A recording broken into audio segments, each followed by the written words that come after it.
Ezra 10ஆம் அதிகாரம் 1, 2, 3, 5 வரை. இப்படி எஸ்ரா விண்ணப்பம் பண்ணி அறிக்கையிட்டு அழுது தேவனுடைய ஆலயத்திற்கு முன்பாக தாழ விழுந்து கிடக்கையில் இஸ்ரவேல் புருஷரும் ஸ்திரீகளும் பிள்ளைகளுமான மகா பெரிய சபை அவனிடத்தில் வந்து கூடிட்டு ஜனங்கள் மிகவும் அழுதாங்க.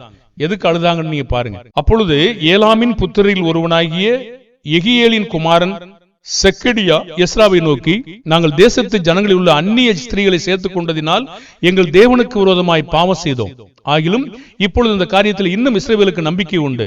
இப்பொழுதும் அந்த ஸ்திரீகள் எல்லாரையும் அவரிடத்தில் பிறந்தவர்களையும் என் ஆண்டவனுடைய ஆலோசனைக்கும் நம்ம தேவனுடைய கற்பனைக்கும் நடுங்கிறவரின் ஆலோசனைக்கும் ஏற்ற பிரகாரம் அகற்றி போடுவோம் என்று நம்முடைய தேவனுடைய உடன்படிக்கை பண்ண கடவோம், நியாயப்பிரமாணத்தின்படியே செய்யப்படுவதாக சொன்னாங்க. இவங்க என்னெல்லாம் சேர்க்காங்க?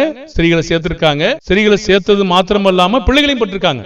அவங்க என்ன சொல்றாங்க? தேவனுடைய கட்டளை கேட்ட உடனே அது எல்லாத்தையும் நாங்க எங்களை விட்டு அகற்றிடுறோம்னு சொன்னாங்க.